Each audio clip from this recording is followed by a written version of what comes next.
invite Srimati K. Tulasi.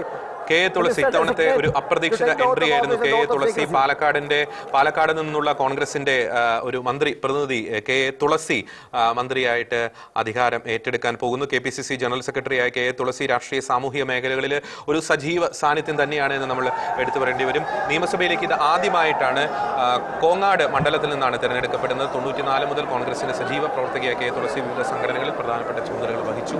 സത്യപ്രതിജ്ഞ ചെയ്തു. K തുളസി എന്ന ഞാൻ നിയമം വഴി സ്ഥാപിതമായ ഭാരതത്തിൻ്റെ ഭരണഘടനയോട് നിർവ്യാജമായ വിശ്വസ്തതയും കൂറും പുലർത്തുമെന്നും ഞാൻ ഭാരതത്തിൻ്റെ പരമാധികാരവും അഖണ്ഡതയും നിലനിർത്തുമെന്നും ഞാൻ കേരള സംസ്ഥാനത്തെ ഒരു മന്ത്രി എന്ന നിലയിലുള്ള എൻ്റെ കർത്തവ്യങ്ങൾ വിശ്വസ്തയോടും മനസാക്ഷിയെ മുൻനിർത്തിയും നിർവഹിക്കുമെന്നും ഭരണഘടനയും നിയമവും അനുസരിച്ച് ഭീതിയോ പക്ഷപാതമോ പ്രീതിയോ വിദ്വേഷമോ കൂടാതെ എല്ലാ തരത്തിലുള്ള ജനങ്ങൾക്കും നീതി ചെയ്യുമെന്നും ദൈവത്തിൻ്റെ നാമത്തിൽ സത്യം ചെയ്യുന്നു.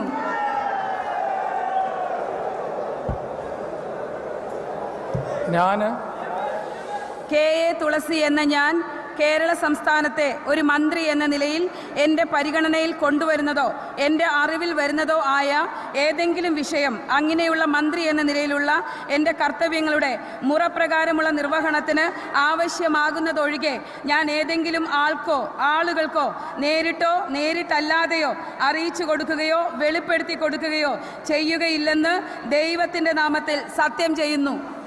കെ തുളസി ചരിത്ര നേട്ടം തന്നെയാണ് കെ തുളസിക്ക് കാഴ്ചവെക്കാൻ സാധിക്കും. ചരിത്ര നേട്ടം എന്ന് പറയുമ്പോൾ ചരിത്രവുമായിട്ട് കെ തുളസിക്ക് വളരെ വലിയൊരു ബന്ധമുണ്ട്. വിദ്യാഭ്യാസ രംഗത്ത് ശ്രദ്ധേയമായ സംഭാവനകൾ നൽകിയ വ്യക്തിത്വമാണ് കെ തുളസി.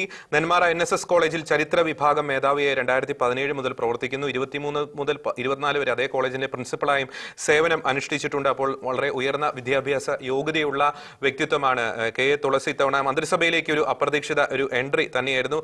2000 മുതൽ 2005 വരെ തൃശൂർ ജില്ലാ പഞ്ചായത്തിലെ ചേലക്കര ഡിവിഷനിലെ അംഗമായിട്ട് സേവനം അനുഷ്ഠിച്ചിട്ടുണ്ട്. 2001 ചേലക്കര നിയമസഭാ മണ്ഡലത്തിലും 4 ഒറ്റപ്പാല ലോക്സഭാ മണ്ഡലത്തിലും മത്സരിച്ചിട്ടുണ്ട്. 2004 KPCC എക്സിക്യൂട്ടീവ് അംഗമായും പ്രവർത്തിച്ചു. 12 മുതൽ 17 വരെ കേരള സംസ്ഥാന വനിതാ കമ്മീഷൻ അംഗമായിരുന്നു. 16 മുതൽ 23 വരെ AICC അംഗമായും പ്രവർത്തിച്ചിട്ടുണ്ട്. 21 മുതൽ KPCC ജനറൽ സെക്രട്ടറിയാണ്. ഇത്തവണ ആദ്യ ജയത്തിൽ തന്നെ മന്ത്രിയാകുന്ന കെ തുളസി.